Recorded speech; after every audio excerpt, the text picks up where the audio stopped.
dealt with the subject of prayer, and I'm so grateful that you're here on Wednesday nights. If you want to join that second Monday of the month of prayer meeting, there's information about that in the Connect. If you want to join the team that's going to be praying in the parking lot every Monday from 3 to 5, there's information in the Connect about that. If you want to be in the chapel praying during the services, there's information in the Connect about that. I'm so thankful we have a praying congregation and that you come to pray. It is said about Baptists, if you want to kill a midweek prayer meeting, pray.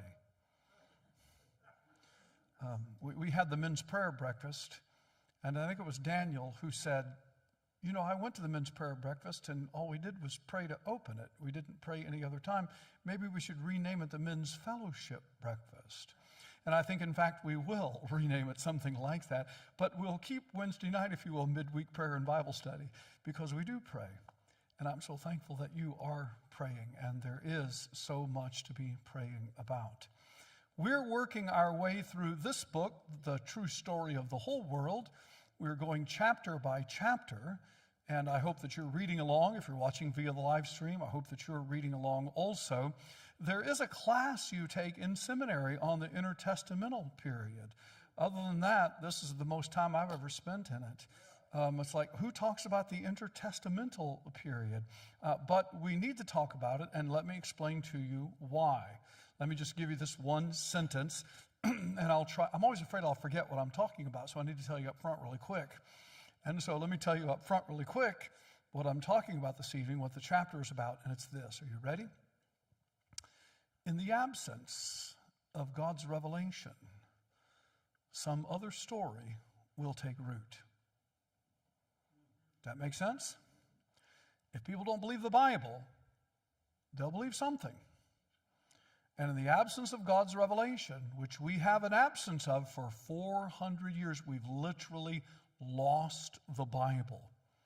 I was reading today, Patrick and I were talking about there's never enough time to study everything that you need to study to get ready for anything. If you're a community group leader, you know that. But I was reading today about the recovery of the law in the book of Nehemiah and thinking to myself what it would be like to live in a world where we didn't have a revelation from God. But in fact, they had lost that revelation. They'd lost the law. They'd lost the Torah and found it when they returned to the land of Canaan. How incredible that must have been. We can read it in Nehemiah chapter 8, how the people wept when they realized this is what God's law said and they were living this far away from it. They wept. They broke out in tears. Hence, the Pharisees are going to come to a lot of power. We'll talk about that later. It's just an amazing story. In fact, oftentimes we talk about the fact, I think they were there till morning, till noon, standing up. They had no pews, standing up. And I've heard preachers preach that. Well, you know, we ought to just love the Bible so much that we stand up for 5 hours and listen to it preach. And I'm all for that if you'd lose it for 400 years. But when you hear it every week, it's not like, you know, we're going to stand up for 5 hours and listen to it preach, right? Y'all wouldn't stay for 5 hours and listen to me preach. I wouldn't stay for 5 hours. And you heard the story about the preacher who asked the search committee, how long can I preach? And they said, you can preach as long as you want. We leave at noon, but preach as long as you want to. That's fine. That's fine. So you know this. I'm not telling you anything new, as C.L. Roach used to say. Remember, C.L. would come to Heritage and preach, a wonderful Bible teacher, and he's in heaven now. And C.L. would say, I'm not going to tell you anything new. You all know the Old Testament ends with Esther, right? You know that. After Esther, everything else is crammed in. Does that make sense? The major prophets and the minor prophets took place previous to the book of Esther. They took place, I mean, how do you do that? If you get a chronological Bible, it'll run like that way. You can read it. It's good to maybe one year read the Bible in a chronological way. But the Old Testament ends with Esther.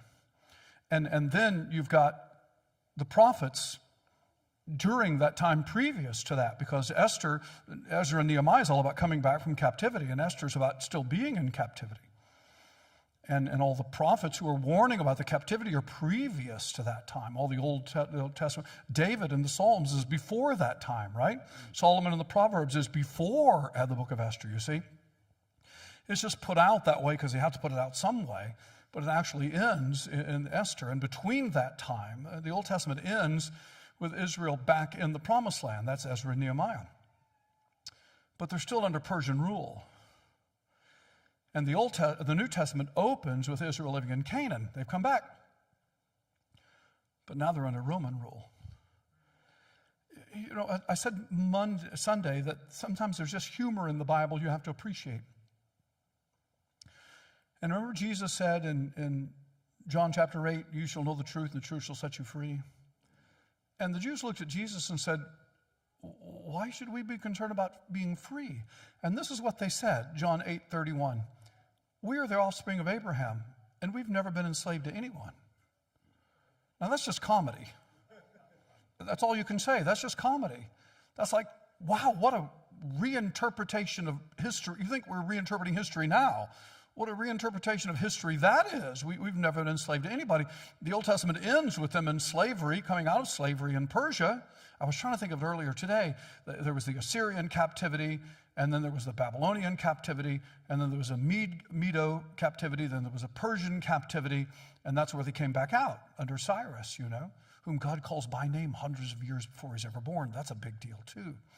But that 400-year period between the time that Israel came back, they've got this word from God, they've got the Torah, they've got the law. Between the time they came back and they read that, there are no prophets speaking. There's no Isaiah, there's no Ezekiel, there's no Daniel, there's no Malachi, there's no Habakkuk, there's no word from God at all. So as we read it from Malachi to Matthew, that intertestamental period between the Old and the New Testaments is a time when God did not speak in any fashion.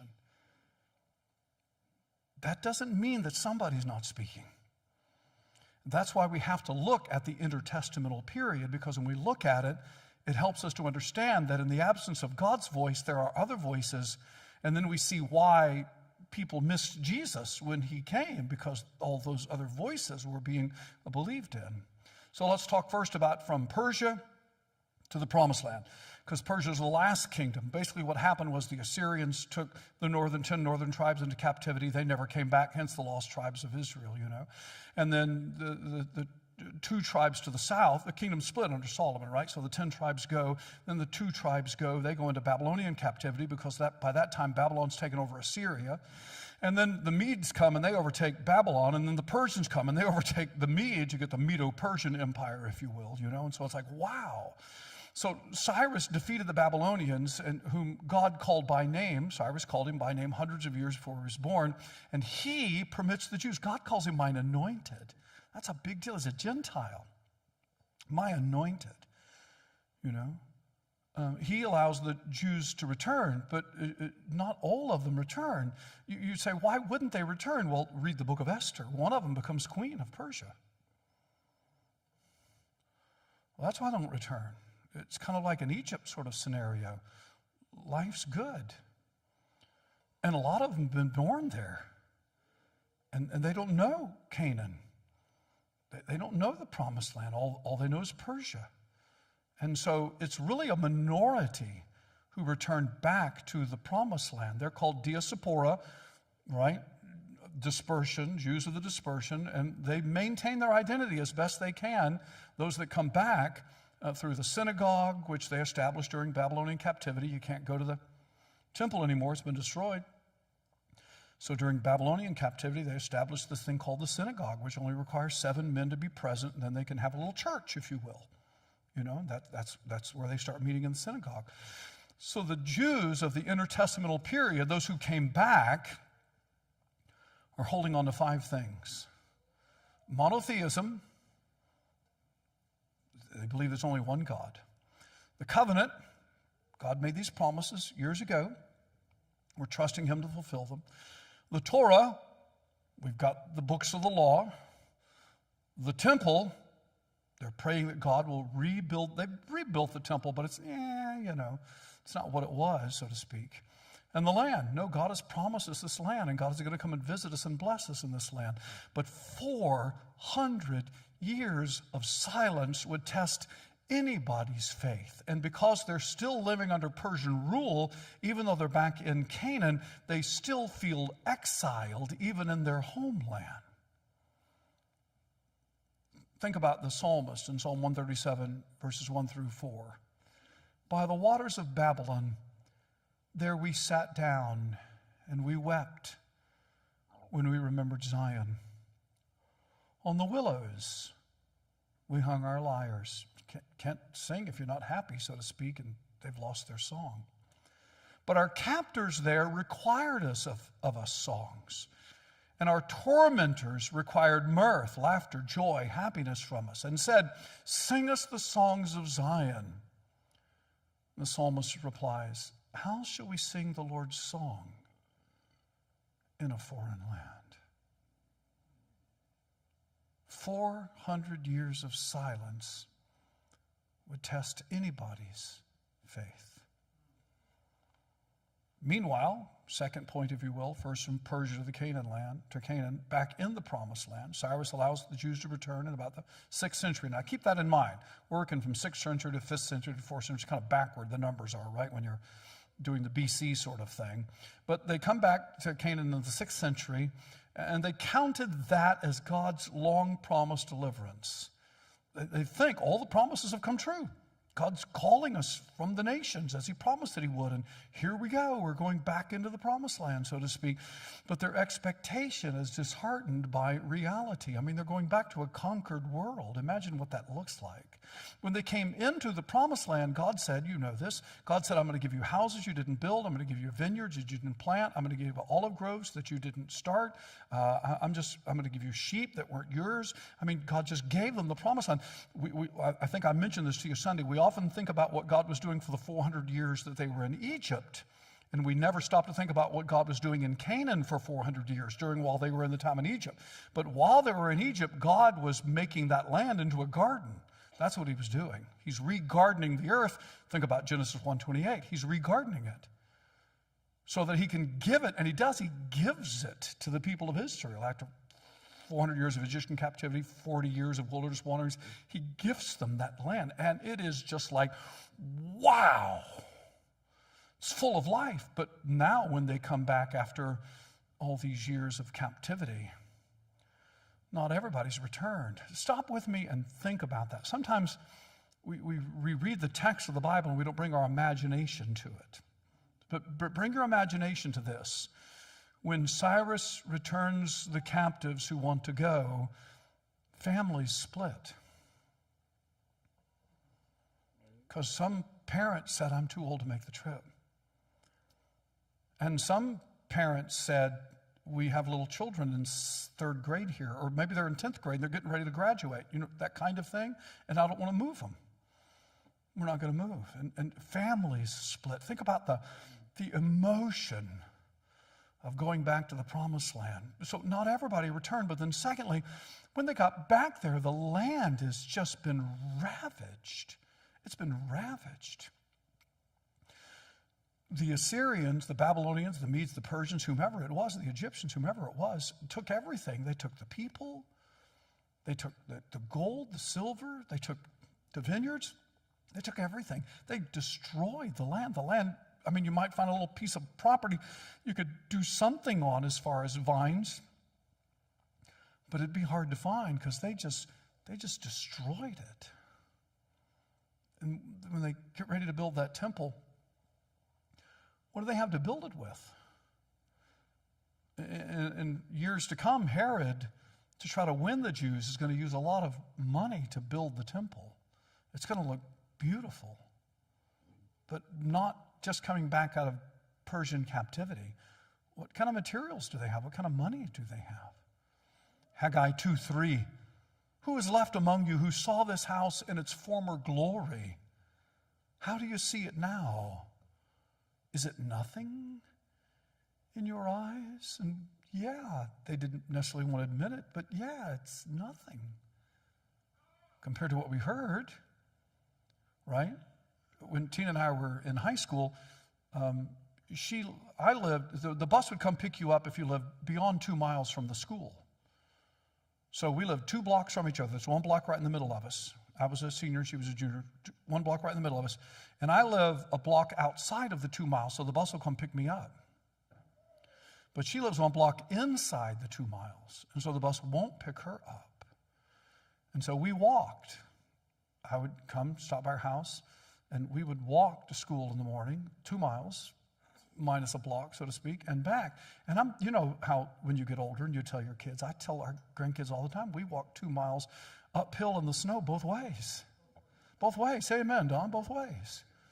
You know, we did have to cross 2, 4, 6, 8 lanes of traffic. We had to cross 410, which is the interstate going around San Antonio. We did have to, you know, navigate that like we're in one of those games, so to speak, you know, that kind of thing, right? But it's always that way, isn't it? The former days were more glorious. Well, in fact, the former days, there's no lying here. The former days were more glorious. The temple is a small thing compared to what it was. They have no king. They're still dominated by a foreign power. So as a result, some Jews think God is still, we're in the intertestamental period now. Some people think that God is still judging his people. Some people think only a strict adherence to the Torah will so sanctify the people that the Messiah will come back.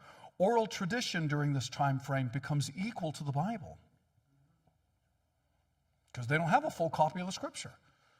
So somebody says, I remember it saying, or I think it said, or this is what it meant. So oral tradition becomes very popular during that period of time. Basically, it's during this time frame that Israel becomes legalists. If we can just hold on to the Word of God and just do what God tells us to do, God will return favor to us and he'll bless us.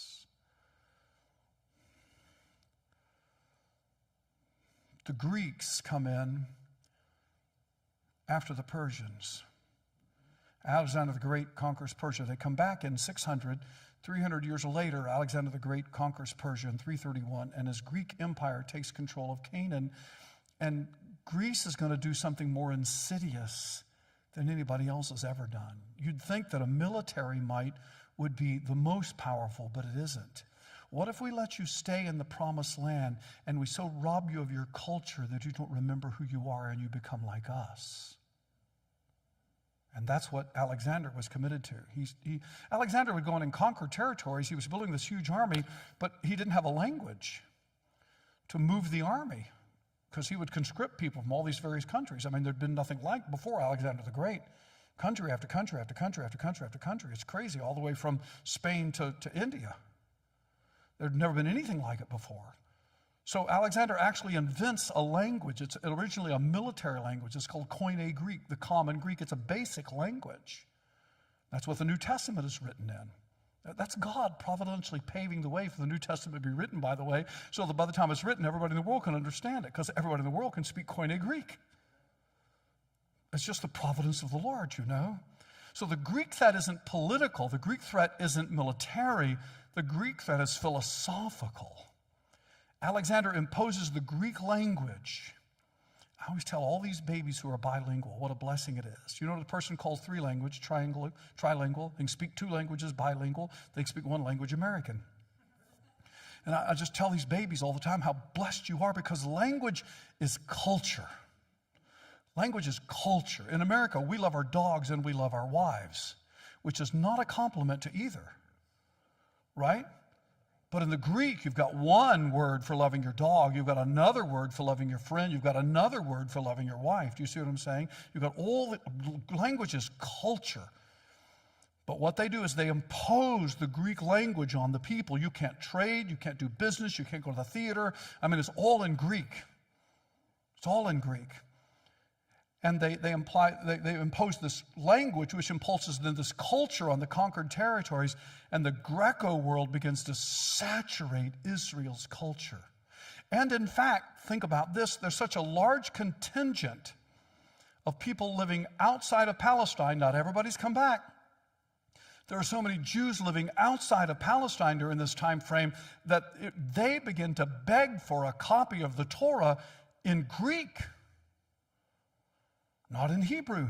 And so in the 3rd century, we've got the Septuagint, named after what is supposed to be the 70 scribes who translated the Hebrew into Greek. So now we've got the Scripture. I mean, what a blasphemy, if you will, to many of the Jews, that you would accommodate these people by reducing the Bible to such a base, coarse language as Greek, you know, a military language, a conquering kind of language. And all of this, they've come out under Persia. The Greeks, 300 years later, it wasn't bad enough to be under the Persians. Now the Greeks come in and take over. I mean, think about living in a world where just like every so often, everything changes. So the Hebrew worldview is being undermined. The religion, the education, and the integrity of the Jewish nation begins to crumble under the pressure. Well, Alexander dies at 33 years old, 323 BC. They come back in the 600. Now it's 323. Alexander dies. And he didn't leave a will. And so his kingdom is basically divided initially into 4 parts. After a lot of infighting, it gets reduced to 2 parts. The Ptolemies run Egypt, that's below Israel, and the Seleucids are running Syria, that's above Israel. So poor Israel. I mean, let's talk about inventing the word sandwich. That's where they are. They're constantly sandwiched, if you will. And they fight over the Alexander's empire. Israel's caught in the middle, and they're ruled by both these different groups at different times. From the 300s to the 100s, they're ruled by the Ptolemies, who are down in Egypt, so they've got that Egyptian influence. And then the Seleucids come in, and they win, and by that time, now they've got that Syrian, that northern influence coming in. My goodness gracious. And in the middle of all of that, there comes this Greek king, you'll know this name, by the name of Antiochus Epiphanes. From 175 to 164, I'm getting closer to where Jesus is. From 175 to 164, Antiochus Epiphanes rules the land, and he faces 2 great threats. Rome wants their tribute. He got to show up with some money for Rome. And the people are being Hellenized. What's he going to do about these things? So to find the money for Rome and to settle Israel's factional fighting, he invades the land. He's overseeing the land, but he's not actually ruling from there. But he invades Israel to loot the land and to fully Hellenize. He's decided of all the various ways they can go, they're going to go Greek. He's Greek. They're going to go Greek. He's going to Hellenize the people entirely. Well, to Hellenize them, I got to get rid of a lot of things. So he outlaws synagogue attendance. He forbids circumcision. These are holy things to the Jews that make them Jews. He requires Greek life on the Sabbath. Greek life on the Sabbath. That's like under the Romans, where they would cause you to carry your bag more than the required allotment of travel for a Jew. He bans temple sacrifices. What are we going to do about our sin without sacrifices? He burns every copy of the Torah he can get his hands on, and he requires the Jews to offer pagan sacrifices. Now, Israel, of course, sees this as a threat to God's covenant. But this is where it reaches its apex, and you all know this. December 25th, 167 BC, Antiochus sets up the temple of Zeus inside God's temple, and he offers a pig on the altar. I mean, it is the epitome of horror for the Jews, and many of the Jews at that point interpret that as the abomination of desolation from Daniel 11:31. The abomination that makes desolate. In other words, it makes the temple desolate, so to speak. All right? This brings what's called the Maccabean Revolt, when an elderly priest by the name of Matthias is ordered to offer an unclean sacrifice to a pagan god. He does a couple of other things. He doesn't offer the sacrifice, but he kills the 2 Jews who did do it in his place, and also the Greek soldier who stood there to watch it happen. In response to that, of course, he's got to flee for his life, and so he takes his 5 sons, he runs into the desert, and he organizes a rebellion. He dies the next year, but his 3rd son, a guy by the name of Judah, assumed leadership in what becomes guerrilla warfare. He's nicknamed the Hammer, or Maccabee. He becomes Judas Maccabee, if you will. So 3 years after Antiochus Epiphanes has raised this statue to Zeus in the temple and offered this pig on the altar, Judas Maccabees leads his small army into the temple. They cleanse it. They remove the images of the Greek gods, the foreign altars. They rededicate the temple to the Lord. And Hanukkah begins. That's where the festival of Hanukkah comes from. 22 years later, the Seleucids abandon Israel. You're just not worth the trouble. worth the trouble. And the nation, for just a small period of time, enjoys independence and self-rule. And so after the Exodus, probably the next big event for Israel was what we would call the Maccabean Revolt. But just about the same time that Israel gains their independence, if you will, Rome becomes the most powerful nation on the face of the earth in the first century. In 63 BC, came out in 600, right? Greeks came in 300. Seleucids and Ptolemies came in 300 to 100. Antiochus, right around that time. Now in 63 BC, Pompey the Great marches into Jerusalem with the Roman Empire, and their presence is going to be felt for half a millennium, 500 years. Rome chooses to rule through vassal representatives. He pulls up the last of the Hasmoneans, Herod the Great and all his descendants, and finally we get into Bible times, Pontius Pilate. In other words, they're ruling from Rome, but they got these vassal kings they set up to be their puppets. And our authors say on page 98 in the book, the hatred and anger that Israel always had felt for its pagan masters finds a new target in Rome, the most powerful and brutal of them all. Now think with me. In Genesis 12 God said to Abraham, I'll make you a blessing to the nations. And in Genesis 18, God said, I've chosen Israel so that he will be a blessing to the nations. But at this point in time in Israel's history, guess what? They have no plan to bless the nations. All the nations have ever done for them has been brutal. And so the Jews who strictly abide by the Torah identify Rome as Daniel's vicious beast in Daniel chapter 7. And Rome begins to rule by taxation, fear, and force. They impoverish the nation. They enforce the Roman culture. They literally crucify any opposition. And it's under the Romans that this racial hatred of Gentiles reaches its climax, as well as toward collaborators like tax collectors and priests who were appointed by King Herod. At the same time, this longing for the Messiah reaches its peak in regular acts of rebellion. Everybody's showing up now claiming to be a Messiah. I'm going to be the next Judah Maccabees. I'm going to cleanse the temple. I'm going to free the people. So there are messiahs everywhere. Remember where Jesus is on the mountain, he feeds the 5,000. He's right there in that area north of the Sea of Galilee. He's right there in that area out in the desert where all of these people would collect. They would go and hide.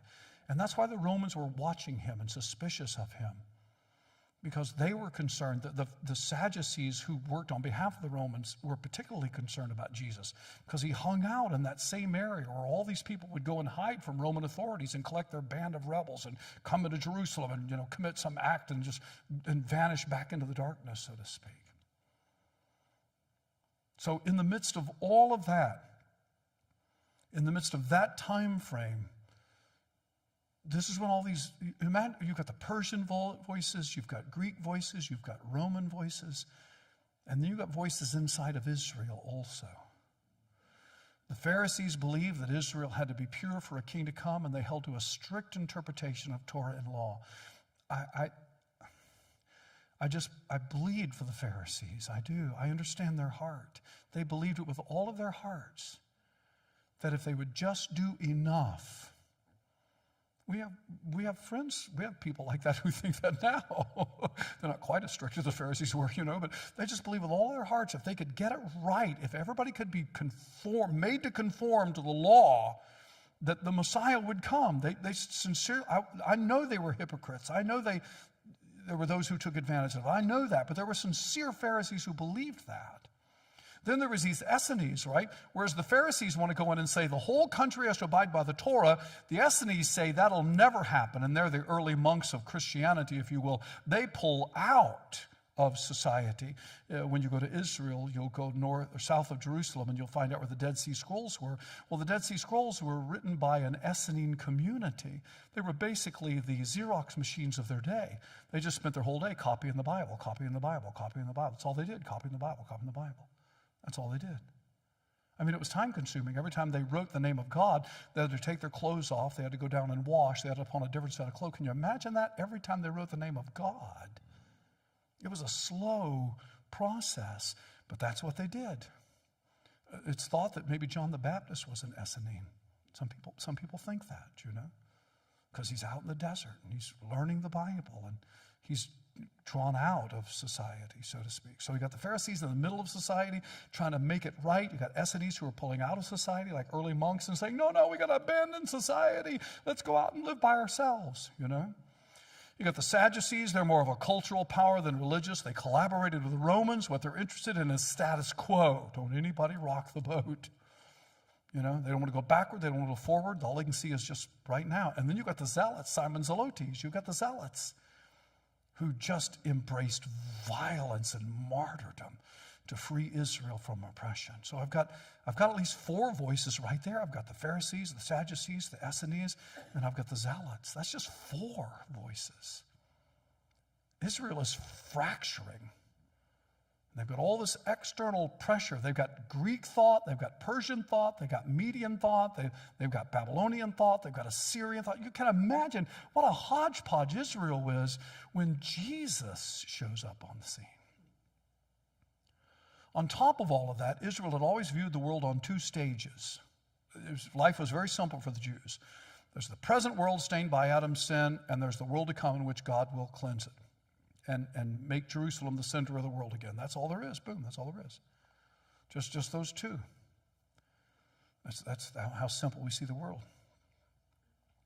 So inside of that, there are those who think Gentile nations will flock to Jerusalem in joyful surrender to the king on David's throne. Okay, so watch. I've got these Jews. There's only 2 worlds. There's the present world stained by Adam's sin. There's the world to come. When the world to come comes, I've got 2 views there.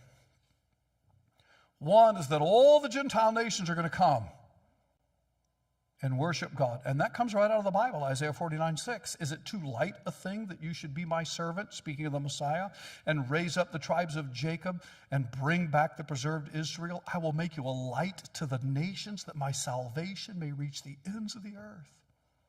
So I got one group of these people who think all the Gentiles are going to come and trust Jesus. Yay! Not Jesus, but trust God. Yay!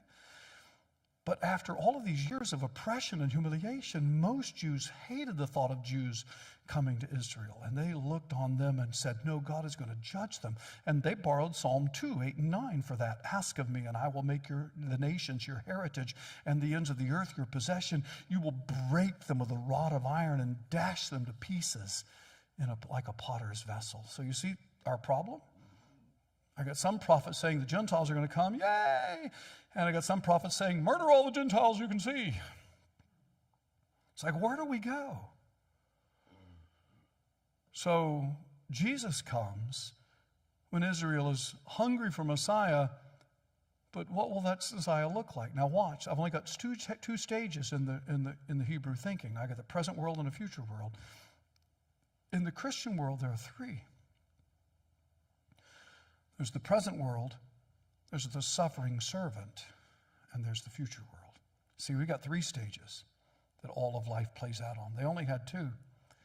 So in the midst of all of that clamor, in the midst of all of that suffering, the idea of a suffering Messiah was wholly absent. And we know that it was. Peter had the 2-stage mentality. There's the world of Adam, there's the world of the Messiah. There's no idea of the Messiah suffering. What are you talking about going to a cross? See, that's Peter. He's got that 2-stage mentality. No. But we've got this 3-stage mentality. We take a verse like Isaiah 53:3. He was despised and rejected by men, a man of sorrows, acquainted with grief, as one from whom men hid their faces, and was despised, and we esteemed him not. We've got a 3rd stage we insert between the first and second. What becomes the 3rd to us, and that's a suffering servant. It's no wonder then. Now listen to that. Everything I've said thus far, we've got to go. But listen to everything I've said thus far. And think about the dilemma that Jesus had on his hands in trying to teach the disciples what was the right way and the only way. And think about everything I've said this evening, and let's read again. I'll read it for you. Luke 24, Jesus on the road to those 2 disciples to Emmaus. and think about what Jesus is trying to do in light of the intertestamental period. Okay? And he said to them, O foolish ones and slow of heart to believe all that the prophets have spoken. Was it not necessary that the Christ should suffer these things and enter into his glory? And those two guys are going, no. No. Where do you see that? And then it says, and beginning with Moses and all the prophets, he interpreted to them in all the scriptures the things concerning himself. See, he's given them a new view, a different way to look at it. That if there was anybody, there were very few of them who ever saw it like that. 2 stages. Now, and the Messiah's coming, yay, the world's over. And Jesus is introducing that third stage, that intermediary place where the Messiah suffers for the world. Now think about that. All that craziness, if you will, is what Jesus has to deal with when he shows up as the Messiah. Let's pray together. Father, thank you for this good book that teaches us about these things, that shows us in the absence of a revealed story, a divine story, there are a multitude of other stories that will come into play. And they have come into play in Israel, poor Israel. Not only they have all these pressures on the outside, but they are fracturing on the inside. And all of these different stories, who the Messiah is and how he's going to come and what the end time is going to look like, is just all over Israel. Do we bring it by force? Do we bring it by the Torah? Do we absolve ourselves, wash our hands of society, and go out into the desert and make our own new world? Do we come into the society and kill everybody who doesn't look like us? That's how fractured Israel was. In addition to that, all these different kinds of languages and thoughts and worldviews. Is there really even a God? Is the God of Israel the true God? Are there a lot of gods? Which God is he? All of this sets the stage for Jesus to come. Let us take from this that in the absence of a divine story, a multitude of other stories will take root. And that's why we need to preach the true story. That's why every one of us in our jobs, in our retirements, in our schools, in our marriages, in our neighborhoods, in our social clubs, that's why every one of us need to be telling the true story. Because there's only two. There's the true story, and all the rest are false. Help us to bear this in mind and to be pressed to speak to our loved ones about Jesus. I pray these things, Father, in Jesus' name. Amen. So next week, next chapter,